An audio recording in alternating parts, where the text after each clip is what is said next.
Thank you all for being with us. We have almost as many adults as we have kiddos. My good buddy Kip Green is with us tonight, and we're going to be talking about, all week we're going to be talking, he and I together are going to be talking about the modern challenges to the family. It's personal to us, but it's also professional. Both of us are licensed counselors. We've done a lot of clinical work together and are currently working together at Child Haven.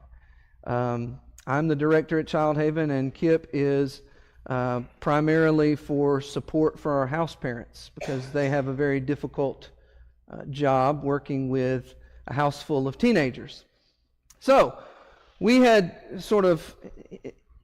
he and I banter a lot and have a lot of clinical discussions, and so we had this idea for doing a seminar kind of like that.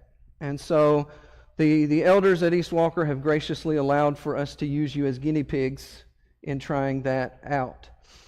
So we're not going to have a Bible study per se, although we're going to have some discussions about kind of the application of trying to, as couples and as families, navigate our modern world based off of the principles that God laid out for us in His Word in terms of what marriage is supposed to be and what the family is as a foundation for society, right? And so, Kip, come and lead us in tonight's discussion about the modern couple. Modern couple. Modern couple. Well, that's where the family starts, right? With the couple. I think so. Although current society would like to tell us different, right? But we know better. What Gary and I want to do throughout this week. Boy, I sound loud. Am I blowing you out back there? I'm good. Okay, rock and roll. What we want to do is we want to recognize how that as preachers, we talk about Matthew 19:5, leave and cleave, and they two shall be one. Our world today doesn't like that parallel passage where Paul quotes from our Lord in Ephesians 5, and he talks about the husband love your wives, and the husband be the head of the household, and the wife to submit to her husband, and then he quotes him all the way down, and then he gets to the leave and cleave, and they two shall be one flesh. He repeats the whole thing. What we want to talk about, as you can see on the board that you have there on the screen, we're going to use a few caricatures throughout the week. Yes, we're going to have some serious ones. Don't worry, we're going to be serious. But we're going to have a few things here because we want to get your mind on that point. And then we're going to just talk. And he says we banter. Some people say that Gary and I like to argue. Well, we don't argue. We like to take different points and defend them. And we come out stronger in the end. And that's the way that we try to work. So I want you to see some of these things as we deal with the modern family challenges. I'm going to approach this from every age group.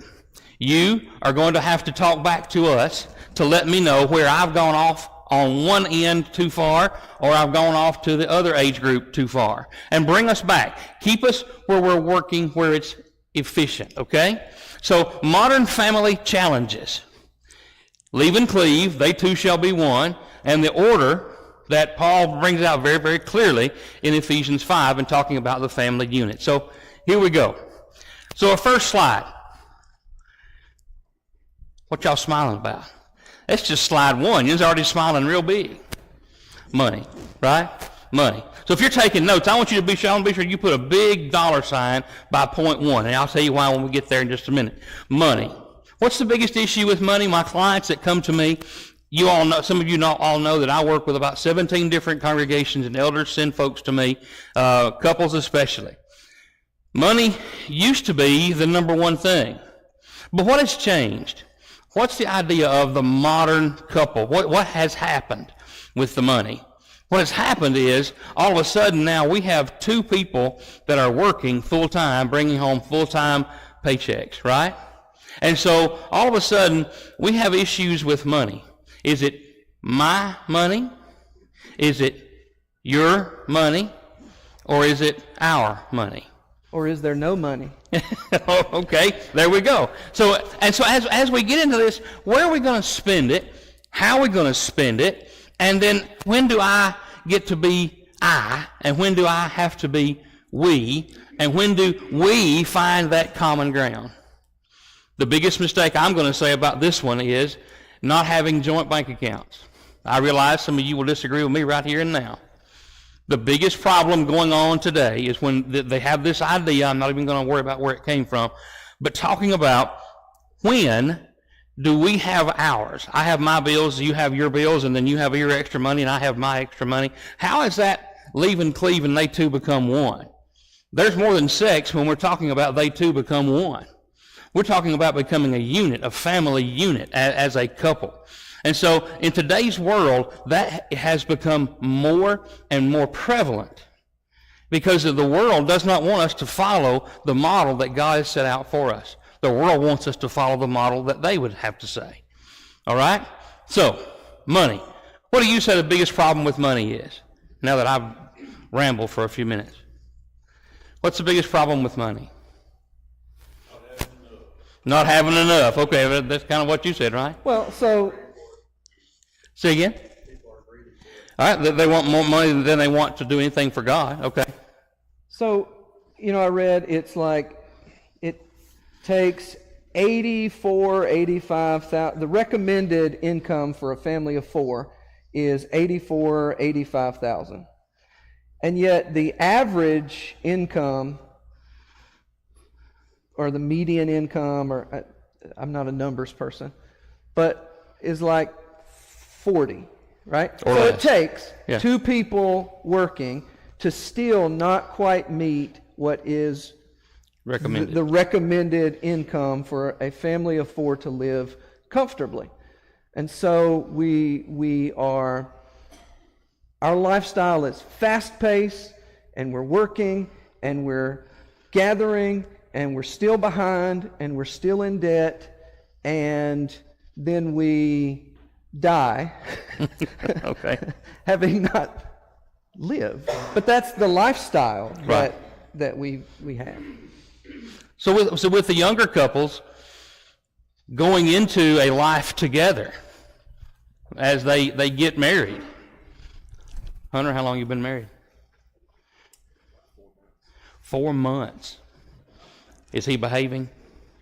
Okay. She's mad now that he took so long to think about it. You just call me. I'll get him in line. Okay? So when we think about this, then we'll pick on them just for a minute. I won't pick long, I promise.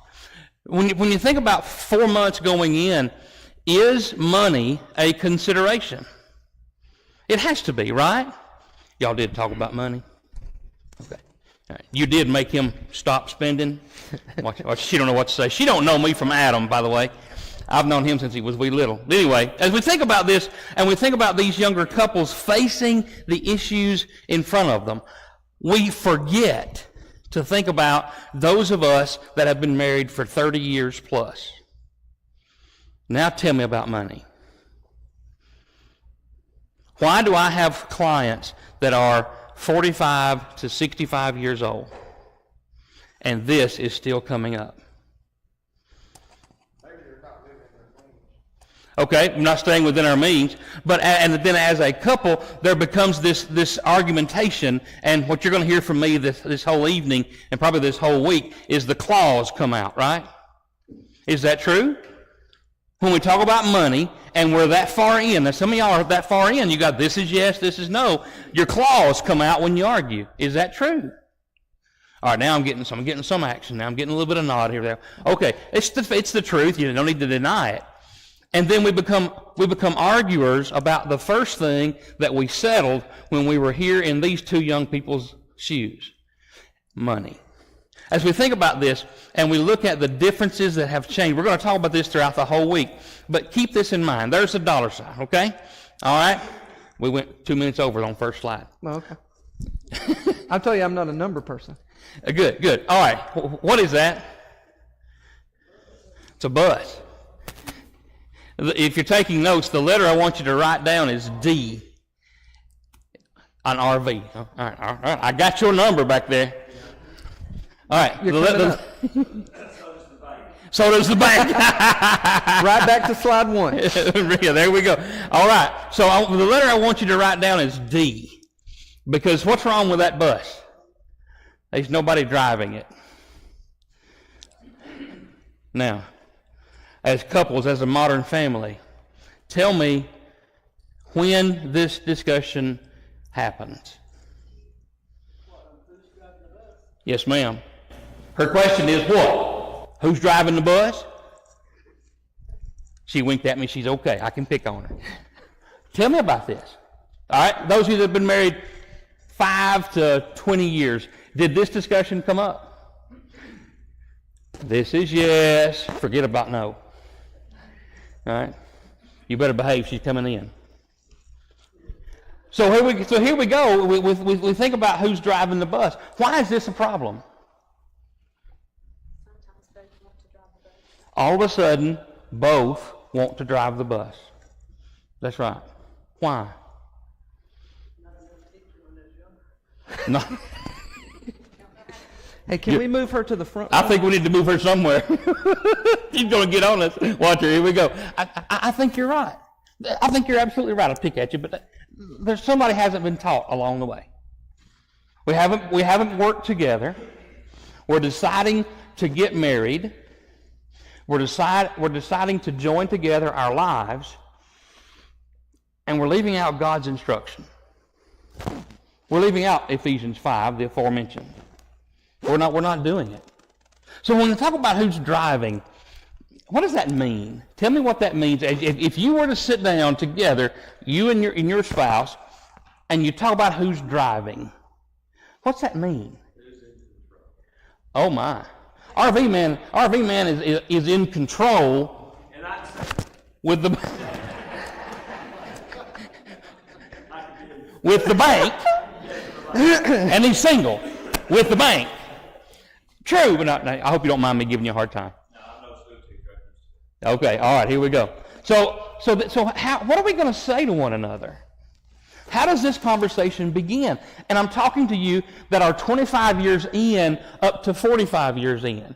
How do you begin this conversation of who's going to drive the bus and what that means? Tell me. To me, it's not who's in control, it's Who's who's responsible. responsible? Who's responsible to take care and make sure everything's okay. Responsibility. Tell me about that one.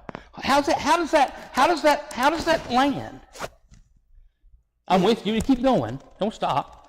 Well, as a man, no matter what happens with our family, no matter the financial problems, no matter the situations, it's my job to make sure it's okay. Okay. We discuss things, come up with a plan, implement the plan, and I have to be sure that we all stick to it. And it happens. I'm responsible if we fail. It's not her fault. Oh, okay. So what if we disagree? If we disagree, compromise. How do, As long as we're within the constraints of the Bible, we're fine. okay. All right. So we can't compromise. So somebody help him out here. I'm not picking on him this whole time. Have we heard the term 49, 51%? The younger folks nodded. The older folks are not moving their heads. What does it mean, 49, 51? Pardon? It means when there's a tie, somebody has to have the ability to make the say-so. Do we teach our young women when they tie their rope to a wagon that they're giving up that 2%? Are we, pardon? Not all the time, not usually. Nobody likes to talk about that, do they? So when we talk about who's driving the bus, that doesn't mean someone that is lording it over. All right? I think we can show that in Hebrews 5. I think it's verse 31 to be specific. But when we think about who's driving the bus, it's not so much who's in control, but once the discussion is made, once we've traveled down the path of making the decision, somebody has to be able to make the decision work. So in that couple, why, when you're 25 to 35 years in, why is this a problem? We still haven't got to the root of that discussion, that question. Why is that a problem? Okay, someone didn't take care of it in the beginning, in the beginning of the marriage. Okay, I guess a great answer. Well, when you're living in a two-income household and both partners are bringing in financial gain, sometimes it's easy to see, well, hey, I'm carrying as much of what he is. Why do I have to do expense? Is it Oh, we found our numbers person. She won't say another word the rest of the week. She won't say a single word. She's done. But you're exactly correct. It becomes where I'm looking at my paycheck and your paycheck. I'm looking at what you're doing and what I'm doing. But wait a minute. We said leave and cleave, and they two become one, and they become one family unit. Why are we back to mine and yours? This is happening more and more, brethren, when it comes to those folks that we're calling, I hate to bring this up now, but we're calling you boomers, right? It's crept into the Gen X, that's me, all right? But the boomers, you're on up in years, 60-ish, right? And so all of a sudden, there's, well, I got a bunch of these pointing up, but starting about 60, I'm not quite there. So the easy on that brake line there. Why is that an issue? Because when we get to that point, we start bringing out the tally sheets where we've kept score. All these years in our marriage, when it's supposed to have been us moving forward, us making mistakes, us having victories, us having failures, us having forgiveness and moving forward, but instead we reach back and we grab that tally sheet and we start counting the numbers. And it begins, like you said, what's my money, what's your money? Why am I not having that 2%? If I'm bringing home $10,000 more a year than you, why can't I make the decisions? Okay? Who's driving the bus? So we got the S, the dollar sign, and we got the who's driving the bus. We ready? Yeah. All right, let's go. He already jumped ahead of us, though. He mentioned this a minute ago. I did a little bit, just as tiny. Y'all see how he is, right? He won't, all the time, nitpicking all the time. This is about the plan. Hunter, did y'all make a plan? Kinda? Maybe? She says no. I bet you did. How closely are these two kids? I love you. Please come back tomorrow night. I've known Hunter since he was wee little, okay? He's not afraid of me. He'll eat me up later. How close to the plan, how close to the path that we want to live, how close do we stay? You grinned awful big real quick. Why? His plans are great until life happens. Okay, we want to hear God laugh, tell him our plan, right? Okay? But we have to have somewhere to start. We have to have somewhere that we're going to take off best that we can. So why is this an issue? In the modern day, life happens, and if you look at the statistics, life didn't used to happen until you got somewhere into a job, a career, a house, about 25 years, 27 years, okay? Today, 6. The first change, the first major obstacle that we all face in our marriages happens in the first 6 years. And the next one's going to hit you about 15.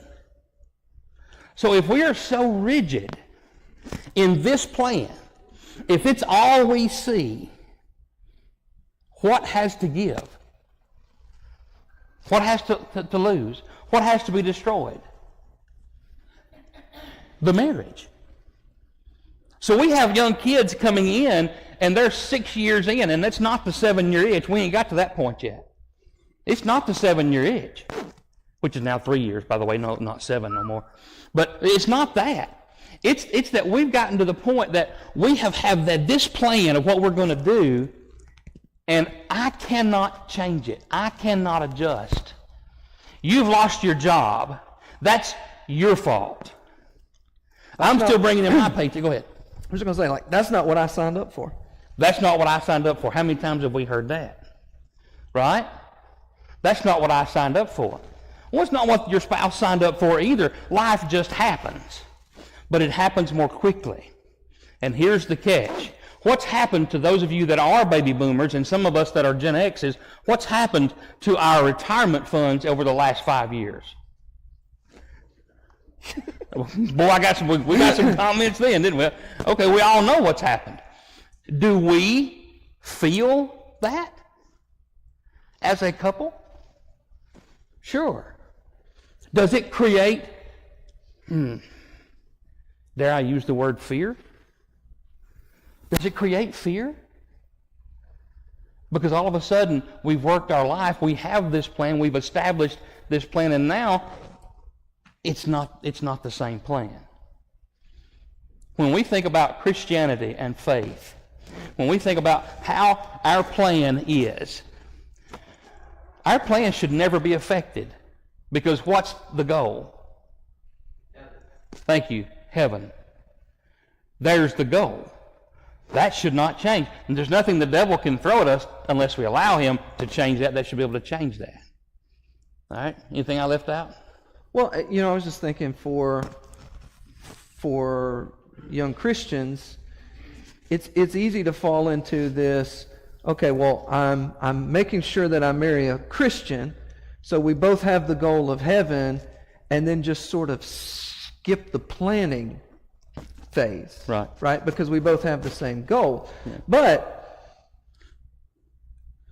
part of this plan is the nuts and bolts of your life together.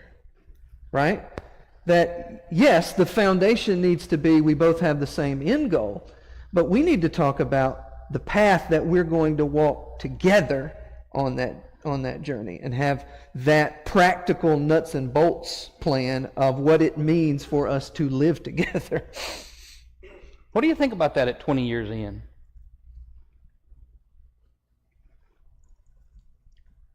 Your 20-year anniversary, the nuts and the bolts. What are we reevaluating? Can we ask that question? You just did. Okay. What are we reevaluating?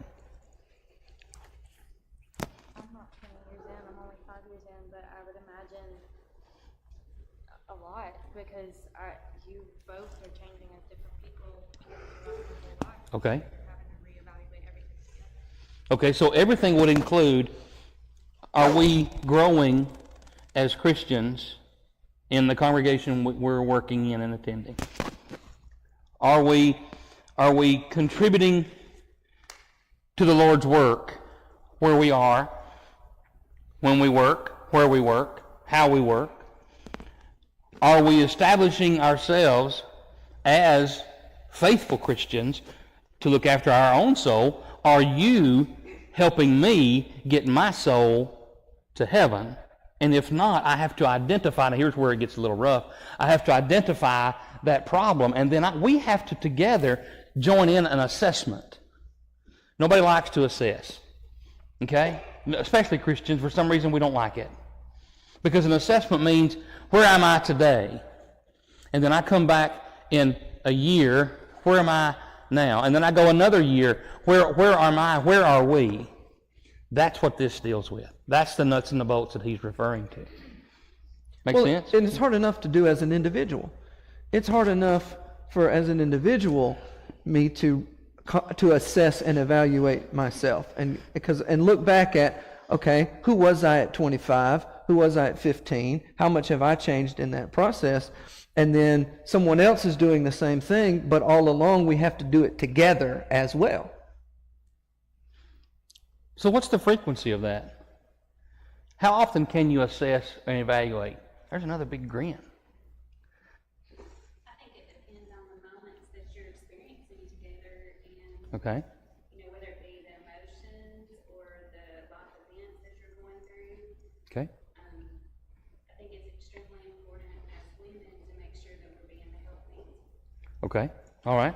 So how about we add something with that? How about we add whenever we feel a change and we want to see if that change has changed our evaluation. We want to see where that assessment's going to lead us. Okay? All right, here we go. Money, it's the S. The driver of the bus, who's going to have the 2%. If we're going to follow God's word, we know the hierarchy, right? God, Christ, man, woman, child, dog, cat, rat, cheese. Hey, wait a minute. Don't talk about children running the show yet. We're not at that Oh, we're not point there yet. Okay, That's sorry. a different night. We jumped in front of that. That's a different play. All right, here we go. He's getting on to me again. All right, we got the S, we got the D. Now here we have the instructions. How intently are we going to follow the instructions? And now we've got this one. Are you going to use that word? Yeah. I was nervous about you using that word. Am I going to be allowed? Go ahead. So, okay. All right. Who is that? I want to see if you know who it is first. Roger Rabbit. Okay, all right. I didn't ask you which one. I got him. Who's the other one? I don't know her name. I forget. Yeah. She said Jessica Rabbit. Oh, got them both now on the hook. Here we go. Jessica Rabbit. All right, here we go. What are we talking about? I'm going to tell you what we're talking about. I'm a couples counselor. We're all adults in here. All right? The letter is K. What's the word?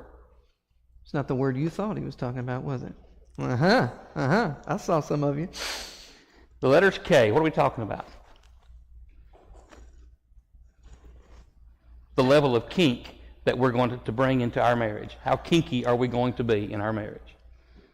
Are we so silly and immature that we're only going to talk about the emotional side of marriage? We're only going to talk about the spiritual side of marriage. We're only going to talk about the intellectual side of marriage, and we're not going to talk about the physical side? I hope we're not that immature.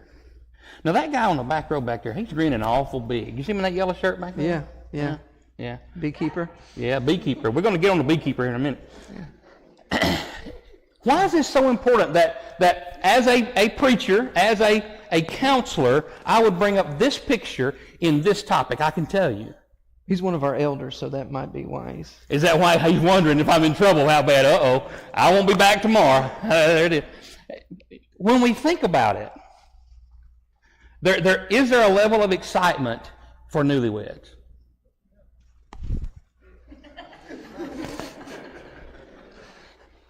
I'm sorry.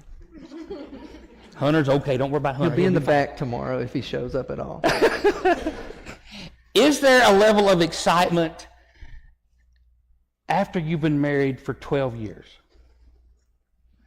Who are my 12 to 15 year couples? Raise them up high. I won't embarrass you too much. Is there a level of excitement there when you get time to be together, when you finally get the kids to go to sleep and you get time? This is yes. Okay, yes, there is. Now here comes the big question. You ready? Where are my 35-year-old marriages? 30? All right, I got a 30. Yeah, we're close enough, hon. We'll be 30. Okay, all right, we've got a few. Okay, good. Is the excitement gone? Y'all hear the hush? We have identified a major problem. We've identified a major issue in the church. My clients are 95% in the church. Okay, I do get some from the court, but most of them are from the church. When we talk about ice cream, what's your favorite flavor? Chocolate chip. She was ready to go with that one. What? Chocolate chip cookie. Chocolate chip cookie dough. Okay, all right. Let's go. Come on. Strawberry. Pralines and cream. Man. No. What else? Butter pecan. Okay, all right. There we go. I kind of like moose tracks, right? Anybody else? Chocolate? Rocky Road. Oh, there we go. Why would we ever get into a position to where we think that vanilla sex is going to be enough? You hear the silence? Now, let's be very, very clear, because I know I'm on the edge. All right? I know where I'm at. We must stay within the confines of a husband and a wife. The marriage bed is honorable in all things. And that's where it stays. Your spouse and yourself. Right? When we talk about things in this world, what does the society want to bring in? I know Gary's been here long enough. I know you've listened to some of the things he's told you about the internet, right? He's told you, you have done that, right? Yeah, we did that last year. I thought so. So we know what the world wants us to let in. Why can we not enjoy one another? I can tell you why. If I were to open up right here, right now, to Song of Solomon, and I were to read about what the husband is supposed to enjoy about his wife and how the wife enjoys her husband, some of you would ride me out of here on a rail. And all I'd be doing would be reading the book. We've gotten to a point where we're so politically correct that it's not right, supposedly, for a husband to enjoy the voluptuousness of his wife, or for the wife to enjoy the security and strength of her husband. And that's using political correct terms, but in this picture, we know what that context is. Brethren, when we think that all we have to do is the minimum, that's when you end up in my office. Right? Isn't that true? I want to give you a story. Can I tell a story? Go for it. This couple gave me permission to use this, so I'm going to use this. They came in, as I recall, I think they're 67 and 69 years old. And they were in dire straits. Okay? And so you can imagine where they are, where their children are, where they are in their financial. There's no problem with money whatsoever. None of these things that we talk about. There was not even an issue with who was going to drive the bus. The issue was right here.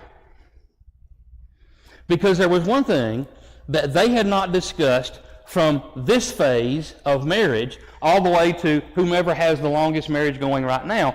They were not talking about what they liked. So I'm going to tell you what the problem was. It took me 3 sessions. I must admit, I didn't get to my 4th one, but it took me 3. I got to my 3rd one, and I finally was able to parse out all the fluff and get away from all that. And we started talking about kinky, and we started talking about sex, and we started talking about what they liked and what they didn't like. And there was one thing that had happened, and it had nothing to do with any sex organ for the man or for the woman. You know what it had to do with? After they would have relations, they would lay in the bed and they would settle down. They would say goodnight and they would settle down. And he would touch her leg with his little toe. What y'all laughing about? It's it's cold. Not after that kind of activity. Why did he stop? I'll tell you why. Because he was flabbergasted. He had no idea that was what was wrong with her. Now, I don't know what your routines are. It's none of my business. I don't even ask in the counseling room. But every couple knows they're developing habits. Even these 4-monthers have developed habits together when they go to sleep. They found a way. There's something. Whether it's touching this or not touching that, or the covers here or the pillow, whatever it is. He had mashed his Red Wings with a disc frame. Boots, right? You're talking about Red Wings? Red Wings, yeah. And it mashed his toe with that frame. It didn't hurt him to touch her, but they had wrapped it up. A few weeks go by and it heals. And he said, I was afraid you would think it would be icky because that toe doesn't look the same as it looked before it was mashed. How long do you think that had been going on? They were 67 and 69. How long do you think that had been going on? 8 years since that accident happened. I'll never forget this couple. Never in my life. 8 years. Why? because this was not something they talked about. She looked forward to that moment after whatever went on, because that was what made her feel what? What did it make you feel? Ladies, y'all help me out here. When there's something simple, what does it make you feel? Oh, we're talking about emotions and feelings. Nobody wants to say nothing. Pardon? Special. There we go. And see, us guys, do we realize that? Mm-mm. That's why I'm bringing it up. That's why I've got Roger Rabbit on the screen. It's really sad. One simple conversation could have avoided 8 years, right, of frustration and a trip to the counselor's office. You don't want to come see me. I'm mean. Right? Right? So here we go. We've talked about these things, and these conversations are not happening. We're not making these two have these conversations. I can't make you two have those conversations, but I sure can teach you, and I can show you these things in hopes that as we go through these 4 nights, that these challenges that face the modern couple, some of them are new, some of them are not. Some of them arise in new ways, but the problems and the foundations are there. So as we talk about this, now I've got a little game I'm going to play with you. We have the S, we have the D, we have the I for the intent of instruction, and now we've got the K. So S, D, I, K. That's a scrambled word. What is the word? Boy, that wasn't too hard. Who said that? Oh, sorry. Kids. Right? At this phase, I hope that you've talked about how many you want to have. And you have that argument. One wants to have 5, one wants to have none. Uh-oh. We got a problem. Right? One wants to have 2, the other one wants to have a basketball team. Well, we got to find our middle ground. But moving forward into where you guys are, moving forward to all these little guys' parents, now what happens? Modern day problem. Well, you done got me on empty nest, don't you? Did I go too far? No, I don't. I jumped. Well, you didn't put one in between. I know I didn't. I kind of like Roger Rabbit. Why kids? Why kids? Modern society says the kid is more important than the couple. Now I'm getting some frowns. Now I'm getting some looks. What do we have to do with our children? Some would go ahead. Everything.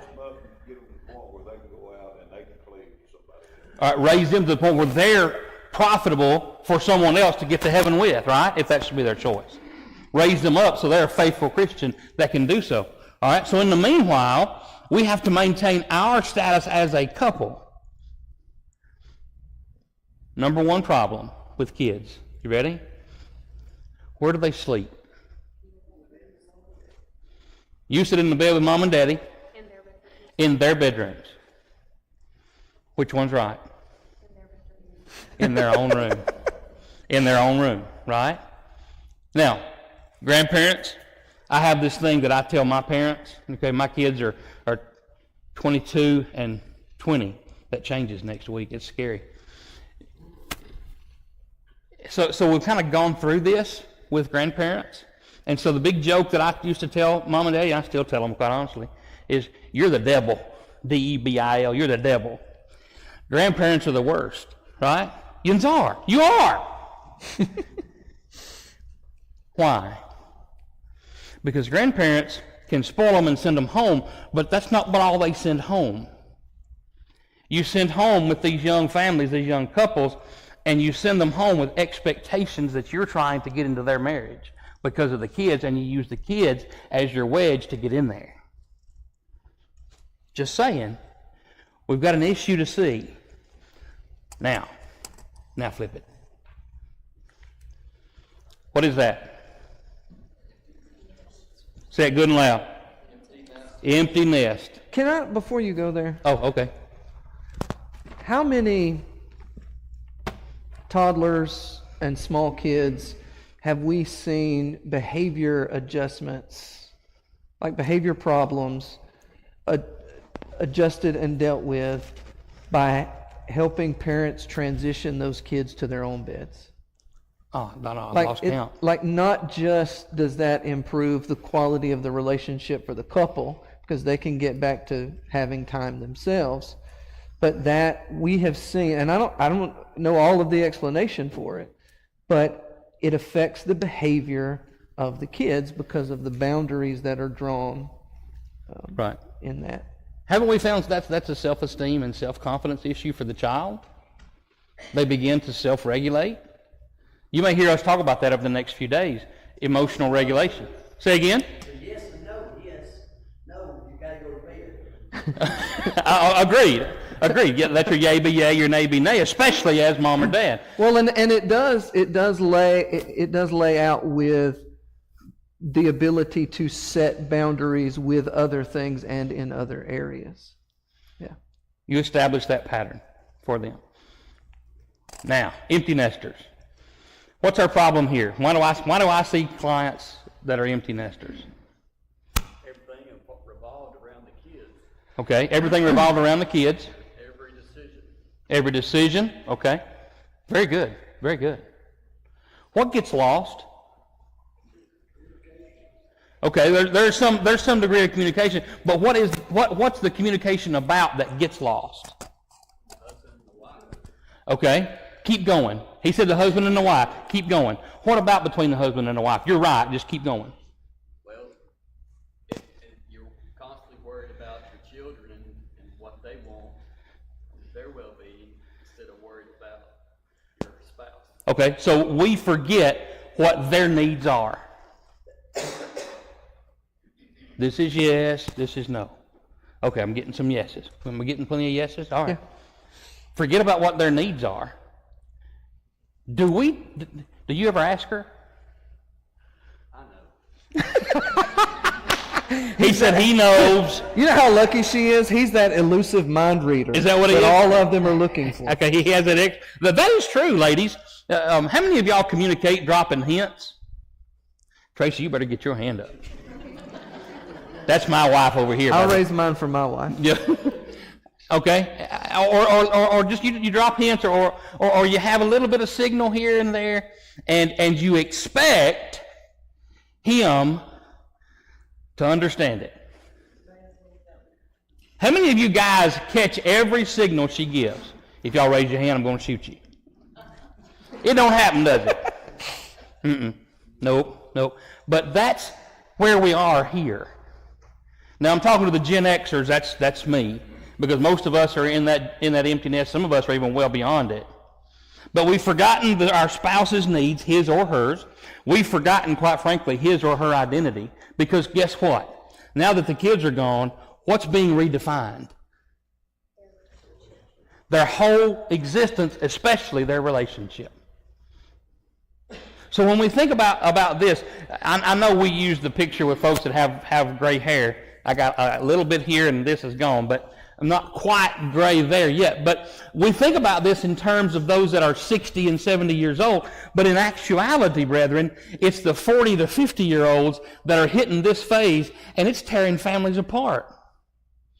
In the church, it should not be.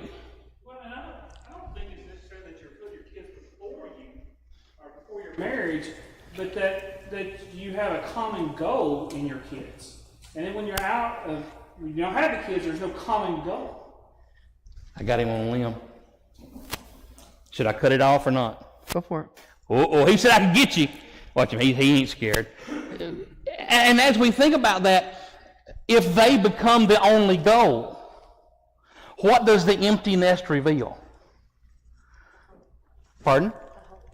The holes. The holes in the relationship from the time that we are newlyweds, even before that we're newlyweds, in the identity that we have and who we want to be. And as we have moved to this, now brethren, I'm talking about the church. My clients that I'm using to get this PowerPoint are clients from the church.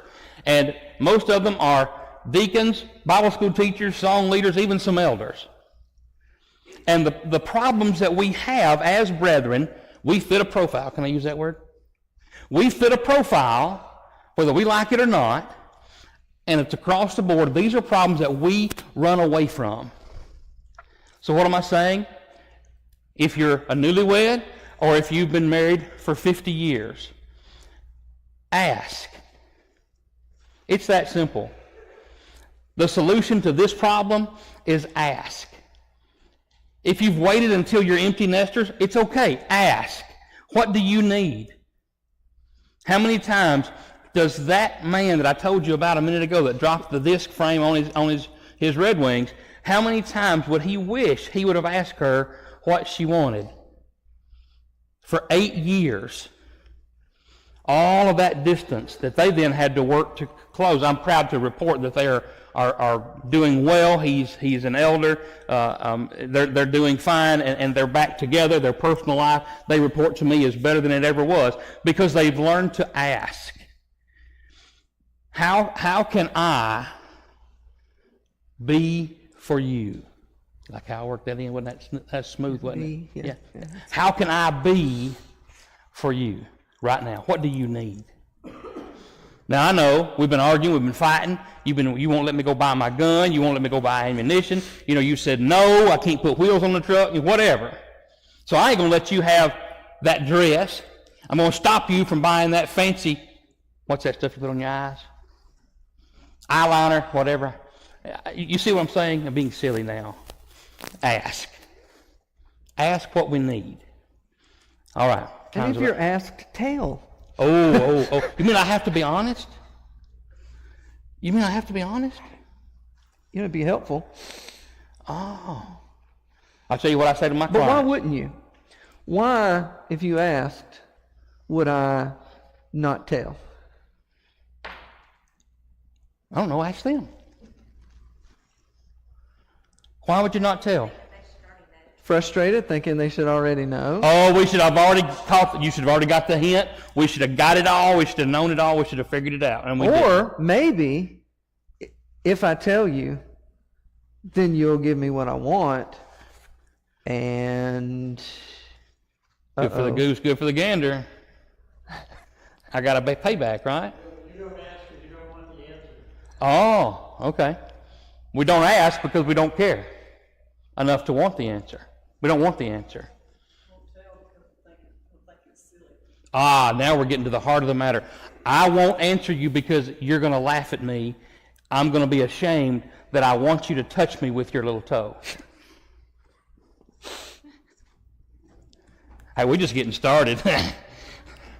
Right? You might be ashamed. You might be ashamed. But here's the catch. Before we go to the last slide, this is the person on the entire planet that you picked. I'm sorry. Right? That's who we picked. And they picked you. And they picked right back. So we have to realize in this phase, we want to know and they want to know. How much pleasure is it to give? We've been giving as parents and as families all of our adult life. How much more enjoyable is it to see the look on their face? You got the point. I don't need to. Pardon? You see what I'm saying? It's easy to be done. Last one. Here we go. Here's the catch. Do we know what this is supposed to be? Now, we found a little caricature up here, a little thought and a little dream, and they both agree they want a little camper, right? That's what they want. When we first start out, do we talk about where this is going to be? Do we talk about where we want to be at whatever age you think they are at? Why and why not? Let's start with why. Why would we talk about this?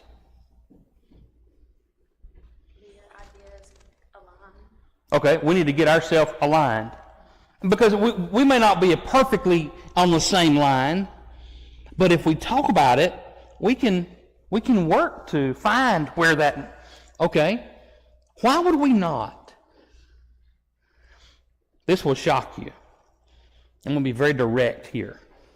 Yes, I've been direct so far. I'm going to be more direct. I'm going to be very, very direct here. You ready?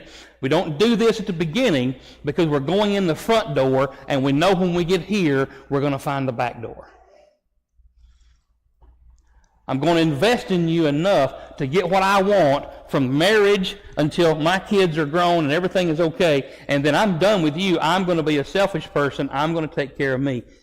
Brethren, if we are looking to the other, Paul tells the Galatians to bear one another's burdens and so fulfill the law of Christ. This is where it's found. Know where you're going. By the way, the part of this little vision better be heaven, because the alternative gets hot and painful.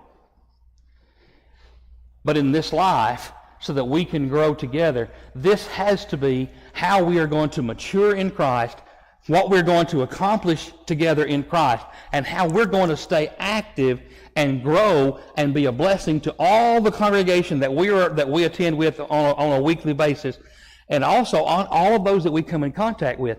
How does that happen? This is on the same page.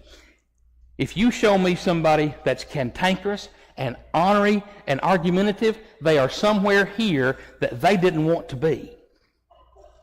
But now they're here in life. And time don't stop for nobody. I didn't say that right, did I? Time doesn't stop for anybody. Yeah. Yeah, okay. Thoughts? Our time's up. You just don't want to be that bitter old person who's mad that, mad that whatever. Mad that whatever.